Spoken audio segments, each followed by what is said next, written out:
Sunny TV Unfiltered. Football is back. We are back. Basically, Arsenal. Things are cooking. Things are cooking in the kitchen. You know, and what are they going to serve us? Are they going to serve us a treat? You know, someone who was a treat is Philippe Coutinho. Philippe Coutinho for Arsenal. It's a realistic possibility. It's actually a realistic possibility of Philippe Coutinho coming to Arsenal. He was a player who lit up the Premier League. He was a £150 million footballer for Barcelona. And you know what? Better players have gone to Barcelona and also failed. Let's not underestimate this guy. He's had a very productive season at Bayern Munich, which we're going to get into. Yeah. And he is a player who would automatically improve our first 11. Igal, how you doing? You okay? I'm amazing, man. I'm doing great. Great day so far. What have you been? How you been? Mate, I'm getting blown away with all the news. What's yeah, going man. around, you know? You just did another video, and now, boom! All you find out is the Premier League's back. Coutinho might be coming to Arsenal. David Luiz is gone. You know, that in itself is his own video. Let's just leave it. But mate, hey, I'll say something. If I have a steak, I cut away the fat, right? And that's what they're doing today. Okay, let me give the people the facts and the figures of what's going on. If you haven't heard, we have been rumored that Philippe Coutinho might be leaving Barcelona to come to Arsenal. Because remember, he is a Barcelona player. He's on loan currently at Bayern Munich. Bayern Munich have currently announced that they do not find him part of their plans. They do not see him part of their plans going forward, and they have opted to not sign him because they had a time period where they could sign him on a cheaper deal with a buyout clause in their deal, but they did not choose to opt in on the buyout clause. They've opted out. So now him and Gio Jerebkin are going to have to find him a new home, which is his agent, who's also an Arsenal fan. And this links everything. It goes full circle. So with Raul and him having a relationship, everything has gone full circle, Sonny. And I think this relationship is one of the key reasons why this might happen. And we might be welcoming Philippe Coutinho to Arsenal sooner than we think. Mate, I think it's a very realistic possibility of this happening. Another reason, Keir Jerebkin, I just want to remind you guys of something. He was also the agent who was Carlos Tevez's agent when he went to West Ham. Do you remember what impact Carlos Tevez made? And them days, do you remember South American football had a lot of third party ownership? Yeah. Right. And this guy could pull a deal together like anything. And a lot of top footballers and a lot of current Arsenal footballers are also he's the agent as well, right? He's their agent. He's a very prominent man in football, and he's an agent now. Arsene Wenger never used to want to work with. Yeah. And Ralphs and Haley coming in has opened up the super agent to Arsenal. It's opened up super agent. They're sitting down with the big boys. And when you sit down with big boys, you're talking about big players. Yeah. Right? And these guys, whoever gets up, they're not going to the toilet, they pay the bill before they go. You know, these are some top guys. Guys. The West Ham game, the last game of the season before the coronavirus pandemic happened, I was sitting in an area where you could see like above the boxes and everything. And I'm telling you, you know who was at the West Ham game celebrating Lacazette's goal after VAR ruled it onside? Who? Gio Jerebkin himself. Wow. He was at the game celebrating, sitting with Raul and the boys, celebrating the goal.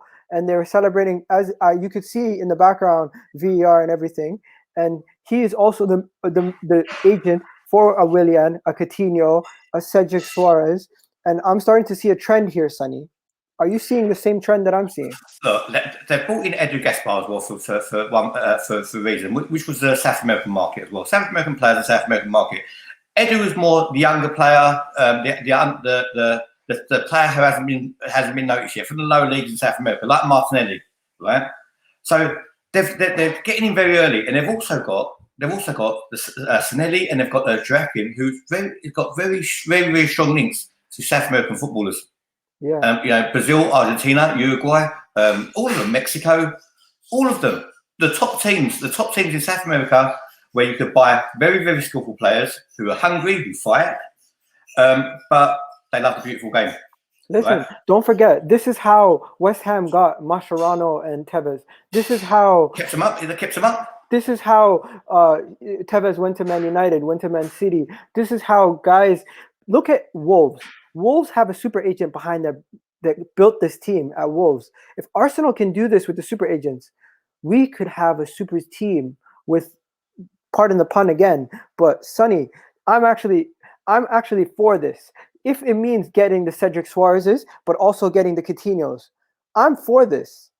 I don't know about you. Well, it looks like they've got a plan that's coming together. You know, only time will tell whether their plan works, right? You know, with these super agents, a lot of words are going about the big fees will be paid to agents, and I don't care. I don't care about backhanders. If I cared about backhanders, I'd be watching tennis, right? You know, backspin, full spin, a lot of it. I don't care. Who gets the money? It doesn't concern me. Where the money's come from, it doesn't concern me. What concerns me is that Arsenal get the best players to be on that football pitch, because that's what I pay for to watch. I don't care how they put the deal together. You know, the main thing is that those players are playing football, and as long as they're producing, I don't care what money they earn. I don't care what they do in their private life. I don't care. I just want I want to see the best players play for my club, and I want to enjoy the football, and I hope that comes. Yeah, 100%, Sonny. And also, I wanted to get before we get into the stats and everything, we want to know about Arteta. Arteta has already said back when he was at Manchester City, he was interested in Coutinho, but Pep Guardiola was not so keen on him. But Arteta, now being the manager at Arsenal, he's still keen in Coutinho, and he still thinks Coutinho would be a good player in any team.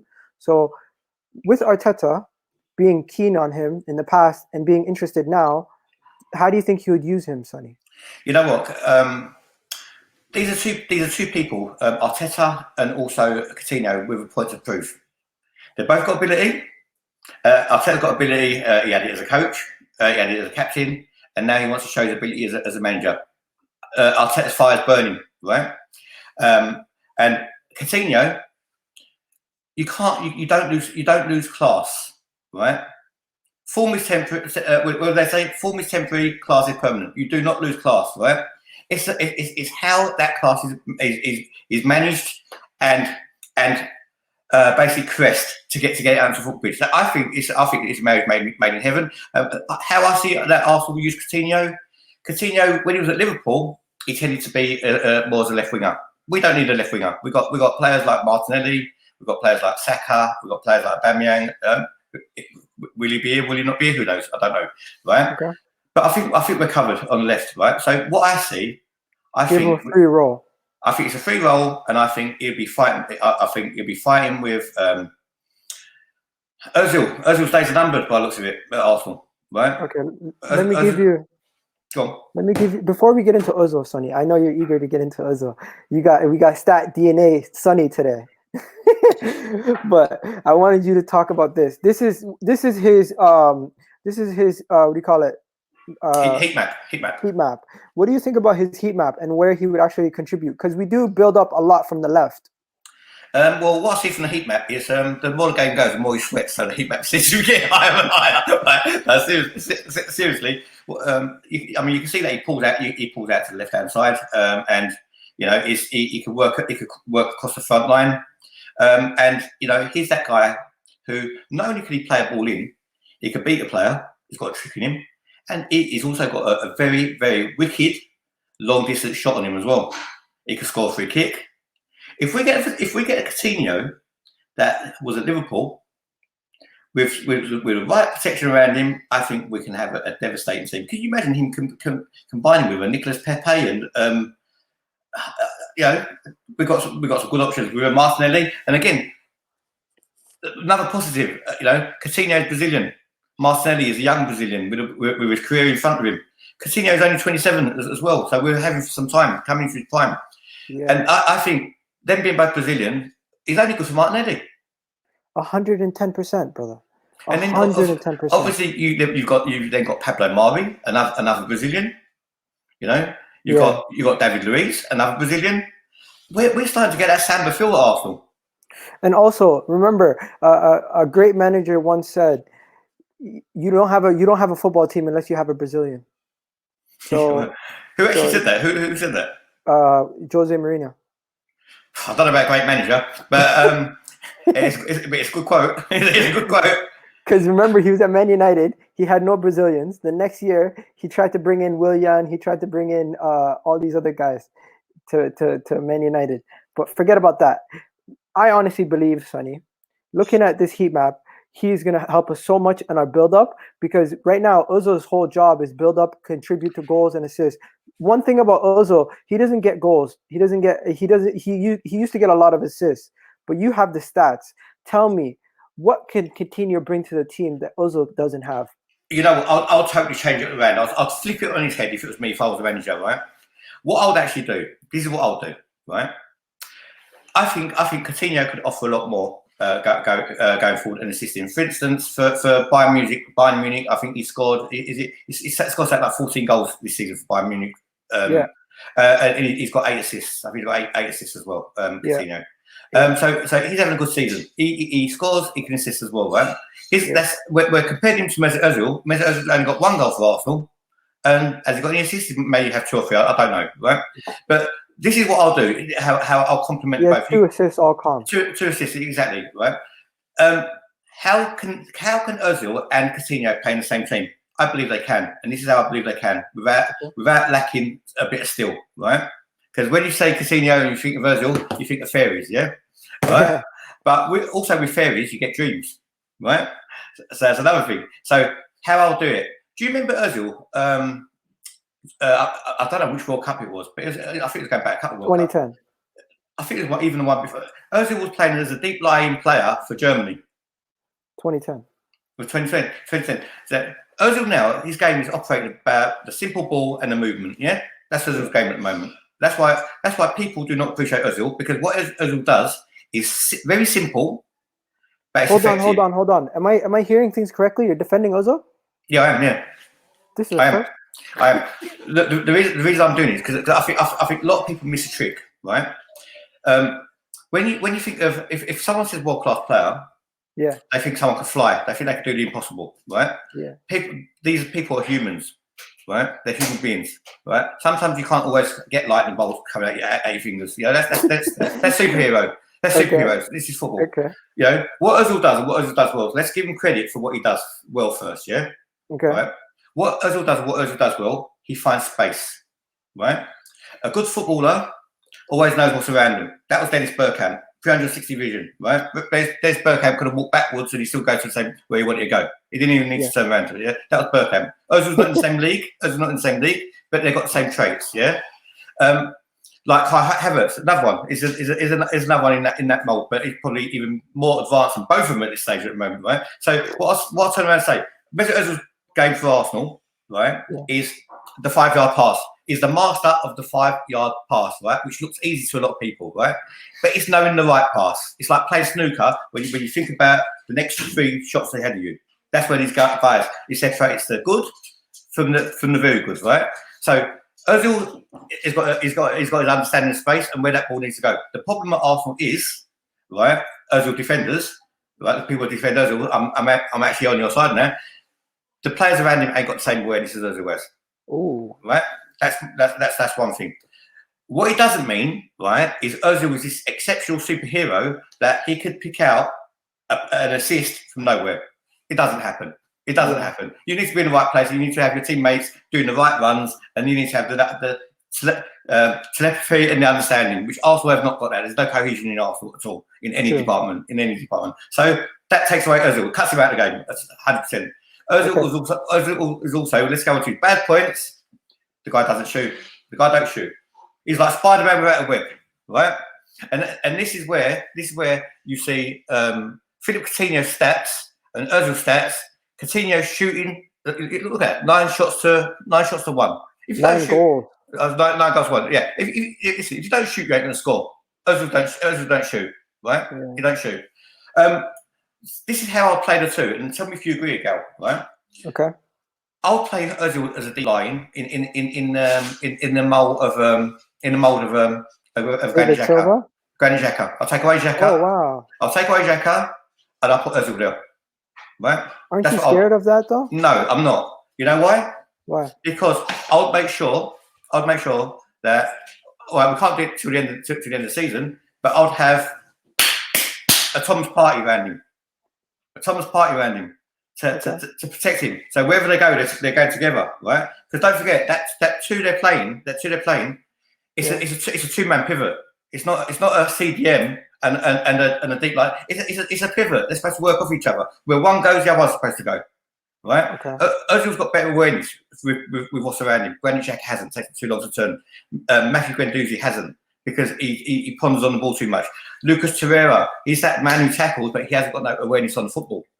So I just seem to think if they could get someone next to Ozil who's going to just be that killer, right? Play Ozil there, who would be the Santa Cazorla role, right? And I'll go and put Coutinho up top. Alternatively, you leave Ozil out of the team altogether, and you have Dan Ceballos in that role. Another thing we'll have with Coutinho that we wouldn't have had with Ozil and a lot of players, we have someone who can create something out of nothing. That person who can just like that create something out of nothing. Because let's be honest, Aubameyang needs service. Lacazette needs service. Even Pepe, he's another person who can create something out of nothing, but he's a little clumsy. To me, this guy has the most composure.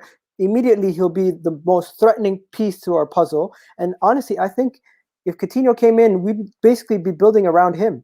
Yeah, I mean, look, Dan Ceballos, right? He can't last 90 minutes in the Premier League. He's not built that way. He's too fast for him, right? But he's a very, very good player. Give him time and space on the ball, he'll kill you, right? I think Ozil can because he's used to it. He's been in England for 5-6 years. He could do it. Granit Xhaka is too slow, like I said. But the thing is, if you're going to try and put, if you're going to match Ozil and Coutinho for that number 10 role or off the front, there's only one player you can pick. That's Coutinho because his output is a lot better. The only one drawback of bringing in Coutinho is a £10 million signing on fee, what's been mentioned, and £250 a week wages, £1,000 a week wages, which is a lot of money. But do you guys realize that Barcelona is in financial issues? They are trying to get Lautaro Martinez. They're trying to keep Messi. Messi could actually leave on a free anytime. He has a contract where he could just leave at the end of the season. He has like an opt-out every season if he wants. They've given him too much freedom in his contract. He can hold them high. Messi won't leave. Okay, Messi won't leave. But they have an election at Barcelona, which is affecting everything, which has made Coutinho availability even more beautiful for us. And I just wanted to get on the second part of the video, Sonny. Let's talk about this part of the video. Chiyok Jarepkin. Could him and his influence at Arsenal Football Club be one of the integral pieces to making us a better club? Because if he's bringing in players like Cedric, and he's also bringing in players like Coutinho, I'll take the Cedrics any day if it comes with a Coutinho on next summer. You know what? Let's not fool ourselves. We've got no money, right? Reportedly, we haven't got no money, so we have to duck and dive, bob and weave, and pull out deals and structure deals where there isn't a deal to be had at the moment, right? If all these guys are on the same side, you got more chance of structuring a deal, right? If they're all in the same camp, if they're all part of this little circle they're in, they're little secret packs. All of a sudden, that player that Arsenal couldn't afford. All of a sudden they can afford him because they'll do the terms of the deal differently, like they've done with a Pepe, right? Where in the past, drafting and these sort of agents were saying, you know what, my player costs £150 million, or it costs £100 million, or it costs £70 million. But you know what, if you want him, my mate at Arsenal, right, is off. I'd rather give him to my mate at Arsenal because Raul's my mate. But if you want him, I'll tell you what, you better give me most of the money up front. That's how these deals are made and lost. It's how they want to structure a deal with who their friends are. So he will structure a deal a lot differently, right, for Raul than he would do with somebody else. True. Right? Yeah. So, and the player doesn't care if he's paying installments or he's paid up front. He doesn't care because he still gets his wages. Jarepkin's happy because he gets a bit in his pocket, which for the charity of his choice, right? So he's happy. The club is happy because Arsenal will be happy because Arsenal can structure a deal over a long period and get a player that they can't afford today. All of a sudden, they're affordable. Don't forget the fans. And the fans are happy. So can you see a downside? Honestly, anyone who thinks working with these agents is a downside, you have some ethical high grounds that I don't know about. Because I've heard of some people saying on like Arsenal podcasts, fan podcasts, saying that they don't want to get into bed with these agents, but you have to. Because if Arsenal were willing to get into bed with these agents sooner, we would have had Cristiano Ronaldo. Because the reason why we didn't get Ronaldo was because of the same issue. Listen, if I want to buy something, right, I want to buy something. I want to buy something special, which you can't find everywhere, and a certain place is selling it. You have to go. You have to go and basically shop where you don't want to shop, right? Shop where you don't want to shop if you want that item. You know, it depends what you want, or just go to the market and just pick up the cheapest imitation, which is what Arsenal been doing. And where's that got us? Nowhere. Nowhere. Absolutely nowhere. And it's honestly, this is the kind of stuff that makes me feel better about the club's situation. Because if we have this agent who's a super fan, yes, he might be linking Willian to Arsenal, but at the same time, when he does have a lot of good up and coming young players in his portfolio, in addition to Luis Suarez and in addition to David Luiz and Willian and these guys, he has a lot of up and coming players also. So we might be first in the queue for those players. Also. Right, let's not also kid ourselves, right? Let's also kid ourselves, because the same relationship he's probably got with Raul, he's probably got the same relationship with Mourinho.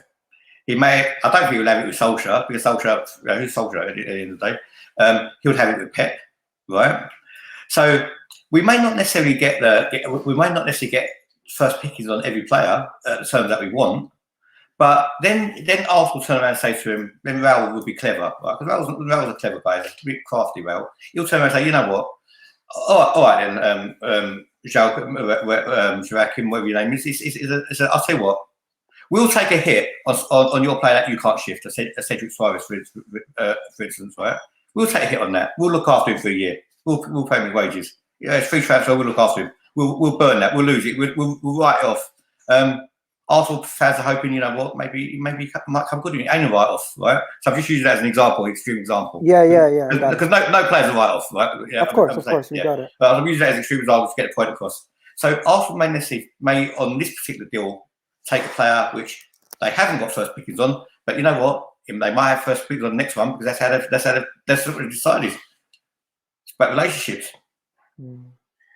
So you know, it's interesting times. Okay, Sonny, honestly, I think we hit the nail on every single topic. There's nothing more we can talk about. Welcome Philippe Coutinho to Arsenal. Hopefully we see that signing coming through, and there's nothing more exciting than when you see your club actually making decent moves that you support, because we haven't supported a lot of these moves that they've been making. And yeah, let's not get twisted, you'll sell a lot of shirts. Yeah. Anyway, Sonny, I'll give it to you with the acapella. We're signing out. Guys, subscribe if you hate Tottenham. Subscribe if you hate Tottenham. Subscribe if you hate Tottenham. Subscribe if you hate Tottenham. Say TV Arsenal, please subscribe, like, share, and share it on every platform, and help us grow and grow with us. Take care, everyone. We'll see you on the next one.